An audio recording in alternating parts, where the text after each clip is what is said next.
Today, we're unveiling the secret to maintaining the utmost privacy when selling your high-end Eastside property.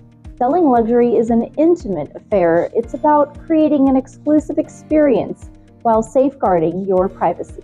First, it's about exclusivity.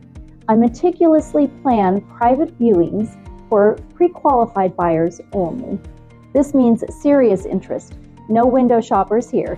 Each showing is a private event where discretion is the guest of honor. We use non-disclosure agreements because your sanctuary's details are for select eyes only.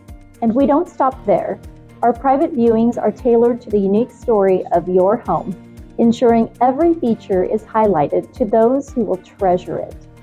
For international clientele, I offer virtual private viewings using state-of-the-art technology that brings your home to life anywhere in the world. And when it comes to marketing, think less is more. I market to curated audiences, handpicked for their affinity for exclusivity. Because in the end, selling your Eastside luxury home is about crafting a story that resonates with the right people in the right way and at the right time. If you're looking to sell your Eastside luxury home with privacy and elegance, let's connect. Watch our other lifestyle videos and the American Dream TV episodes and follow for more real estate tips.